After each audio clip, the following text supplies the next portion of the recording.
느헤미야 11장 1절부터 36절 말씀, 1절, 2절만 읽습니다. 같이 합니다.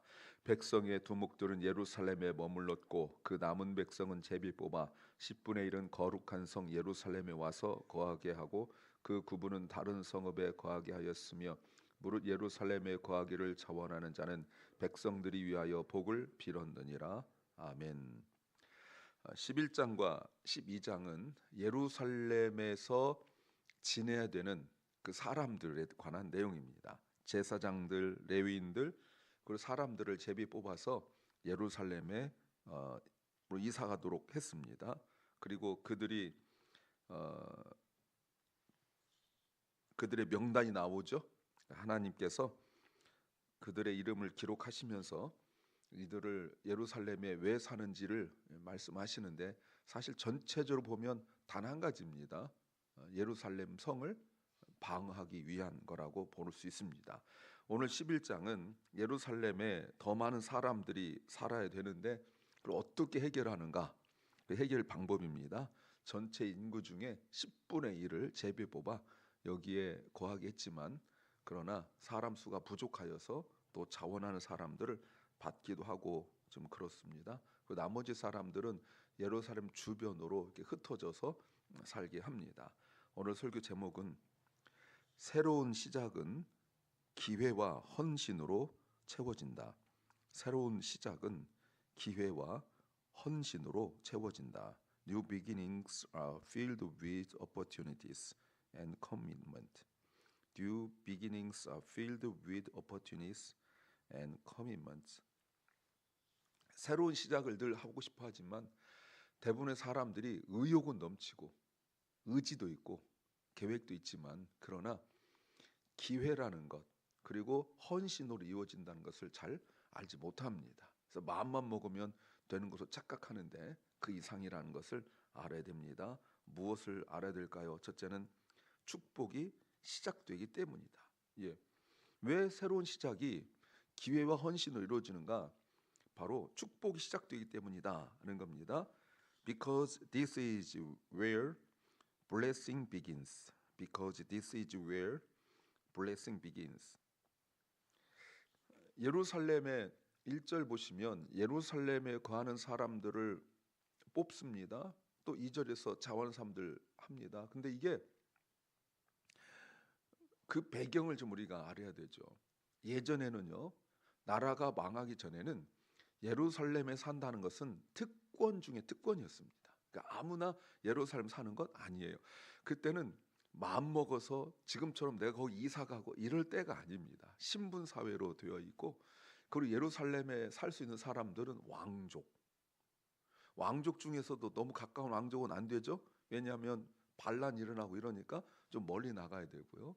귀족들, 돈 많은 사람들, 뭐 이런 사람들, 그리고 나라를 운영하는데 꼭 필요한 노예들도 마찬가지지만 꼭 필요한 그런 세공업자나 이런 사람들만 살 수 있었습니다. 왜냐하면 거기에 먼저 성전이 있고 그리고 왕의 궁전이 있기 때문에 그래요. 그런데 지금은 싫어요.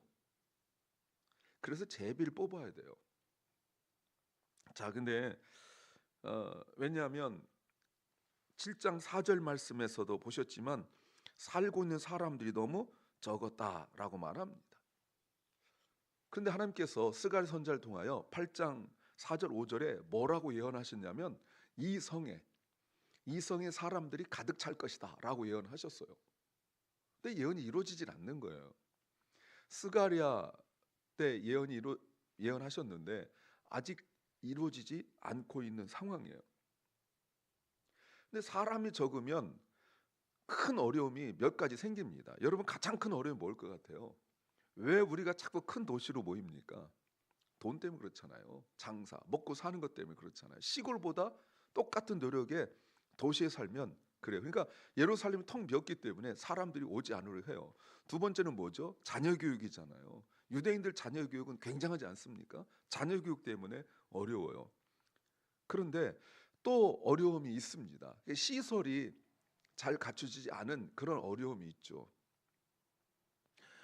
이 무엇보다도 가장 큰 어려움이 무엇이냐면 바벨론 포로에서 돌아와서 지금 약 140여 년 지나면 예루살렘 출신을 할지라도 이제는 지방에서 140년이면 여러분 140년이 지금 몇 대가 지나갔기 때문에 내가 생각해도 내 고향은 예루살렘이 아니라고요. 이제 내 고향은 지방의 거기지 140년 이제 지났고 그리고 그렇게 따지면 바벨론 포로부터 하면 이미 약 200년 정도 지났는데 내 고향이 어딘지 모른다고요. 근데 예루살렘 가 살겠어요? 140년 정도 살았으면 이제 그 지방에서 터 잡고 이제 다 살고 그렇단 말이에요. 그런데 예루살렘 올 필요가 없다 그 말입니다. 근데 가장 그 핵심의 문제가 뭡니까? 예배가 무너졌다는 뜻이에요. 은혜가 사모되지 않아요. 그러니까 예루살렘 근처로 성전 근처로 올 계획도 없고 생각도 없어요. 정말 내가 은혜 받고 정말 하나님께 예배드리는 게 사모되어지고 그러면 가까이 오죠. 근데 안 와요. 그래서 제비를 뽑아요. 예루살렘이 완전히 퇴락하고 무너져 있었죠.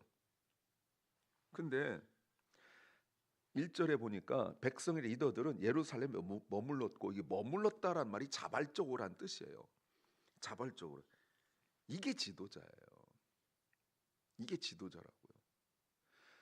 머물렀다 어쩔 수 없이 막 집에 가서 씩씩거리면서 막 욕하면서 재수 더럽게 없다 이런 게 아니고 자발적으로 머물렀다. 이 자발적으로란 말 속에 담긴 의미가 뭐냐면 기쁨이란 뜻이 있어요. 그런데 이 사람들 어떻게 그런 일이 가능했을까?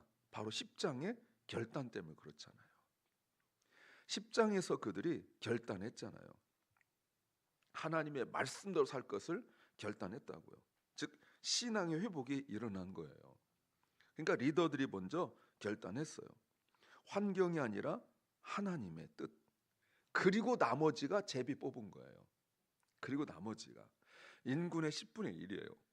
그러면 이런 질문을 해야 되죠. 왜 10분의 1인가? 모릅니다. 왜 10분의 1인지는 몰라요. 근데 갑자기 10분의 1이 나왔어요. 아무리 뒤져봐도 왜 10분의 1인지는 모릅니다. 여러분 뽑힌 사람들의 마음 어땠을까요? 전 국민이 이게 제비를 뽑았는데 뽑힌 사람들이 어땠을까요? 재수 없다, 기분 더럽게 나쁘다 이러지 않았을까요? 왜냐하면 워낙 시설이 안 돼 있으니까. 그런데 우리가 더 몇 가지 생각해야 되는데 어찌됐던 제비 뽑아서 예루살렘에 머물게 된 사람들에게 자기들은 모르지만 새로운 인생 역사, 새로운 변화가 시작되었다는 겁니다.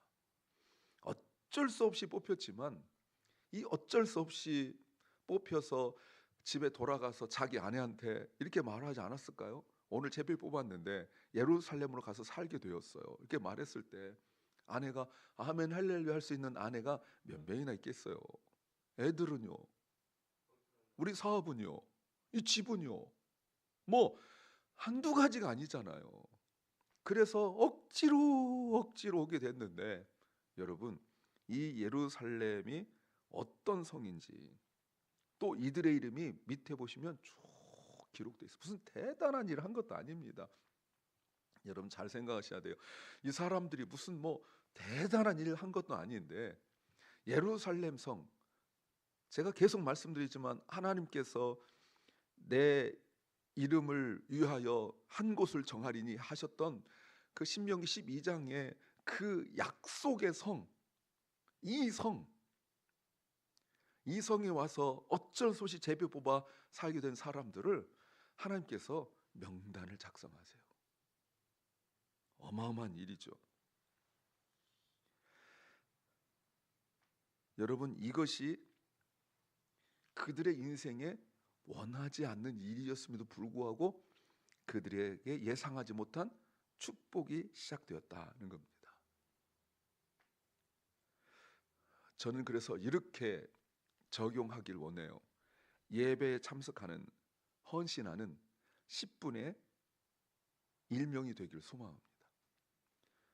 어쩔 수 없이 오던 아니면 은혜를 사모하고든 간에 리더든 뽑혀서 오든 제비 뽑아오든 하여튼 그 예루살렘 성에 산다는 이유만으로 이제 그 후손들은 예루살렘 출신이 되는 거예요. 두 번째는 멀리 볼 수 있기 때문이다. 멀리 볼 수 있기 때문이다. Because we can see farther than before. Because we can see farther than before. 그런데 그렇게 했는데 안 채워졌어요. 그렇게 했는데도 여러분 10분의 1을 뽑았는데도 안 채워졌어요. 그런데 2절 보세요. 무릇 예루살렘에 거하기를 자원한 사람들이 있어요.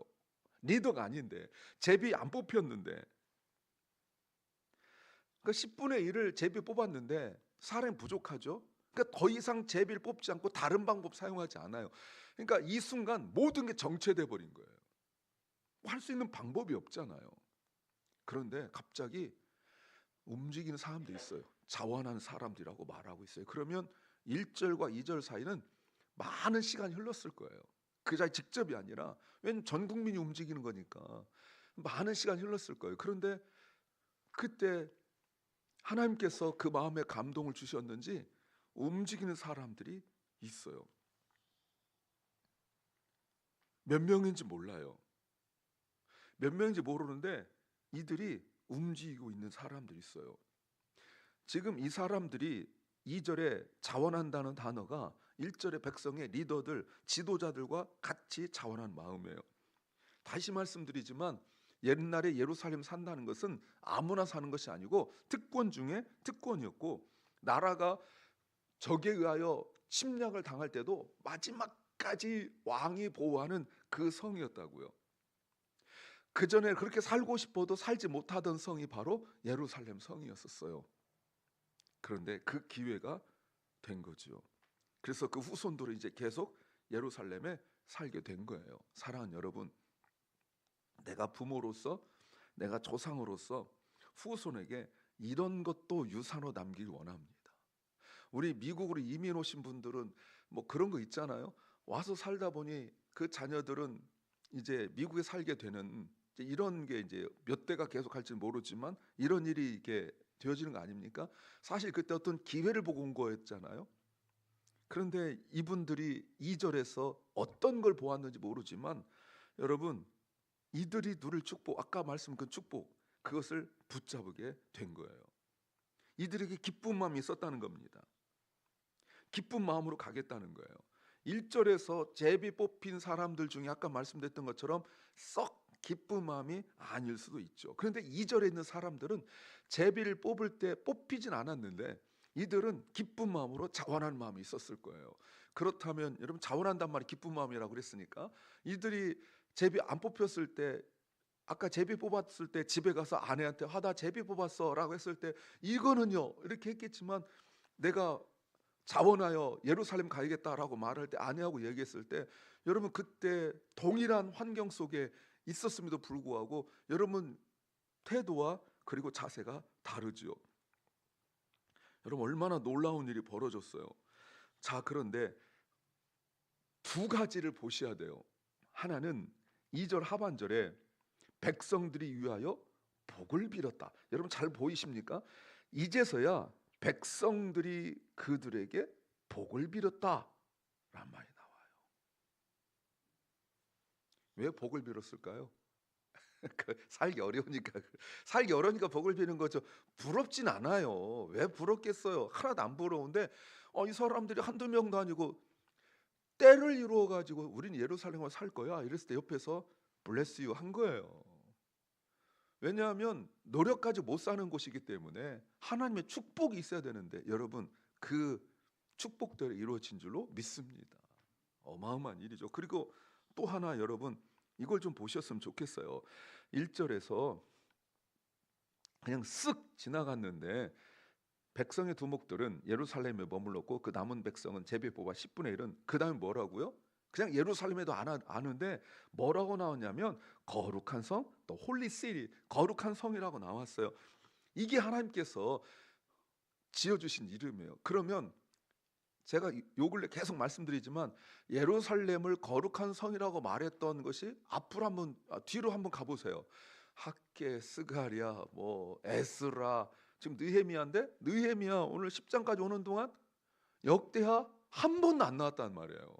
이제 나왔어요. 이 단어가 어디서 또 나옵니까? 요한계시록에서 나오잖아. 요한계시록에서 거룩한 성이 나와요. 놀라운 일이 종말론적이에요.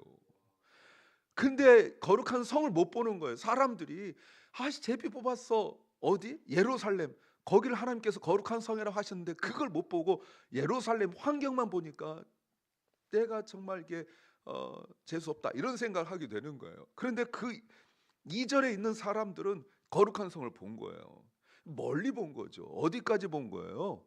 예, 영적으로 요한계시록 종말까지 본 거예요. 놀라운 일입니다. 세 번째는 개인 감정을 넘어서기 때문이다. 개인 감정을 넘어서기 때문이다. Because we rise above our personal emotions. Because we rise above our personal emotion. 자, 이제 3절부터 그 리더들, 지도자들 이름이 나옵니다. 그런데 4절 보세요. 예루살렘에 거한 자들이 유다 자손과 베냐민 자손 몇 명이라. 유다 자손 중에는 베레스 자손 뭐 이렇게 쭉 이름이 나옵니다. 이하 나와요. 자, 그런데 많지 않아요. 아까 10분의 1을 뽑았는데 20절 말씀을 보세요. 그 19절에 성문지기들 이렇게 나왔는데 그 나머지 이스라엘 백성과 제사장과 레위 사람은 유다 모든 성읍에 흩어져 각기 자기 기업에 거하였고라고 나와 있습니다. 여러분 이게 뭐죠? 오히려 흩어진 사람들이 더 많아요. 예. 그런데 예루살렘 성에 거하는 사람들의 그 믿음의 선택, 이게 놀라운 일이죠. 자, 그 다음에 8절 보시면 8절에서 그 다음은 갓베와 살레 등이 도합이 928명이라. 이게 베냐민 지파입니다. 7절에 베냐민 자손 928명이라고 나와 있습니다. 6절에서 유다는 468명이에요. 다 용사긴 하지만 거의 2배. 여러분 그래서 여러분 요게 놀라운 일이 되는 거예요. 어떤 일입니까?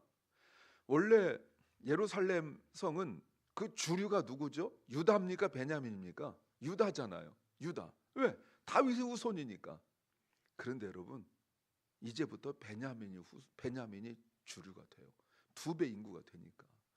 엄청난 일이죠. 이게 왜 이렇게 놀랍냐면 사사기 19장 21절에서 보시면 베냐민 지파가 성범죄로 말미암아 그 공격을 당해가지고 600명 남았었어요. 인구가 600명. 그런데 오랜 세월 지나고 난 이후에 신앙의 결단을 하는데 물론 굉장히 오랜 세월이 지났죠. 그런데 이제는 예루살렘에 더 많은 주류가 되었다라고 말합니다. 그런데 7절에서는 베냐민 자손은 살루니 저는 무슬람이라고 이렇게 나와 있습니다. 4절에 보시면 예루살렘에 거한 자는 유다 자손과 베냐민 자손인데 유다 자손 중에는 베레스 자손 아단이니 이렇게 하면서 그 윗 몇 대 몇 대 몇 대 몇 대 해가지고 5절 보세요. 실로 사람의 7대 손이라 이렇게 쭉 나오잖아요. 7절에서도 베냐민 뭐 이렇게 쭉 나옵니다. 그런데 이 베냐민 지파가 그 조상에 대하여 자랑스럽게 말하지는 못해요. 근데 여러분 아시죠? 요걸 한번 역사를 거슬러 올라가 보면 첫 왕이 베냐민 지파에 나왔습니다. 사울이죠. 그렇잖아요. 그리고 남과 북이 르호보암 왕 때 갈라질 때 여러분 다 북쪽으로 올라갈 때 여로보암 따라 북쪽으로 올라갈 때 남쪽으로 남은 지파는 유다 지파. 당연히 유다 지파 남죠. 왜냐하면 다윗 지파니까. 그런데 여러분 다윗 지파의 가장 원수 같은 지파가 어디 있겠어요? 베냐민 지파라고. 근데 베냐민이 남아요. 베냐민 그때 남습니다. 인간적인 감정, 원수적 감정이 있지만 신앙을 선택해요. 그래서 남과 북이 나눠지고 북이스라엘 멸망당하고 지금 남은 그 지파, 지금까지 쭉 이게 바로 베냐민과 유다 지파가 되고, 이 베냐민 지파에서 사울 나오는 거예요. 바울이 나오는 거예요. 어마어마한 신앙의 결단, 이 멀리 보는 그 놀라운 역사가 일어난 거죠. 개인 감정 넘어서는 믿음의 선택을 한 거예요. 그리고 25절 이하에서 사람들이 그 머물고 했던 지파들, 유다 지파는 주로 예루살렘 남쪽에 있었고요, 베냐민 지파는 예루살렘 북쪽과 서쪽 이렇게 나눠지게 됩니다. 중요한 자료적 근거가 되죠. 이들이 흩어져 살게 되었지만 신앙적인 일을 하는 사람들이에요. 36절 보시면 유다에 있던 레위 사람의 어떤 반열은 베냐민과 합하였다 이렇게 말합니다. 이게 굉장히 중요한 일이 나와요. 옛날에 레위 지파는 전국으로 흩어져 살 수밖에 없었어요. 그렇죠? 각 지역에. 그런데 이제 사람이 너무 적고, 그리고 땅덩어리가 이제 좁아졌기 때문에 흩어져 살지 않고 이제는 같이 살게 되는데, 여러분 13장 10절에 보면 레위 지파가 나중에 다시 흩어집니다. 왜 그런 줄 아세요? 성도들이 11조를 내지 않았기 때문에. 생계를 위하여 레위 지파가 또 무너져요. 여러분, 성도들이 예배가 약해지고 예배 참석을 안 하고 헌금을 안 내면 자기들은 그냥 왔다 갔다 할 수 있지만 무너지는 건 레위 지파예요. 여러분 앞에서 기억나시잖아요. 뭘 어떻게 할 수가 없었던 거 우리 히스기야 쭉 지나오면서 보셨잖아요. 그렇죠? 뭐 이제 제사장 레위 지파 다 무너졌던 거 우리 역대하를 통해서 보셨다고요. 그런데 이제 11장 우리 했으니까 12, 13장 가면 이 신앙의 결단이 다시 약해집니다. 그래서 11조를 내지 않아요. 우리가 어제 볼 때 감격스러운 일이 있었죠. 헌금을 내고 또 성전 경비를 위하여 3분의 1 세계를 내고 하는 일이 있었다고요. 그래서 이렇게 말할 수 있습니다. 그러니까 신앙의 이스라엘 역사의 신앙적 역사의 가장 피크는 다윗 시대가 아니고 느헤미야 시대인데, 그 느헤미야 시대의 가장 피크가 이미 기울기 시작했다는 거예요. 11, 12장이 가장 피크에 쭉 올라와 가지고 가장 그 정점에 있다가 이제 13장 되면 이제 무너져서 다 무너져요. 그리고 이제 끝이에요. 엄청난 일을 이뤄냈고 또 했지만 결국은 이제 어려움이 생기지만, 여하튼 그건 13장 일이고요. 오늘 보시면 새로운 시작이 시작됐고, 그 새로운 시작 기회를 붙든 사람도 있었고, 그리고 헌신한 사람도 있었을 때 그들 자신뿐만 아니라 그 후손에 걸쳐서 이제 주님께서 다시 오실 때까지, 성경책이 없어질 때까지 그들의 후손의 이름은 영원히 기록될 것입니다. 기도합니다. 주님, 이 놀라운 축복과 은혜, 너무나 당연한 것 같고 자연스러운 일이었지만, 그러나 하나님이 기억하시는 그 헌신, 또 주께서 주신 기회 붙들게 하옵소서. 예배 중심으로 살아가게 하시고 하나님 중심으로 살아가게 하옵소서. 그래서 우리 자손들이 우리 부모의 선택 때문에, 우리 조상들의 선택 때문에 자기들이 존재하게 됐다는 사실, 하나님과 함께 있게 됐다는 것을 깨닫게 하옵소서. 사랑 결란과 사랑 우리 자녀들, 다음 시대, 다음 세대가 이런 선택을 할 수 있도록 은혜 베풀어 주시옵소서. 육신의 질병과 마음의 질병, 삶의 곤고함과 그 고통 속에서 눈물을 흘리며 주님의 치유하심을 기다리는 심령들 주님이 기억하여 주시옵소서. 오늘 하루를 우리에게 주신 주님, 오늘 하루가 정말 주 안에서 아름다운 선택이 이루어질 수 있도록 지혜를 주시고 분별력을 허락하여 주시옵소서. 예수님 이름으로 기도하옵나이다. 아멘.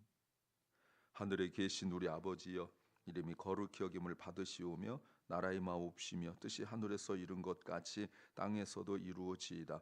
오늘날 우리에게 일용할 양식을 주옵시고, 우리가 우리에게 죄 지은 자를 사하여 준 것 같이 우리 죄를 사하여 주옵시고, 우리를 시험에 들게 하지 마옵시고 다만 악에서 구하옵소서. 대개 나라와 권세와 영광이 아버지께 영원히 싸움나이다. 아멘.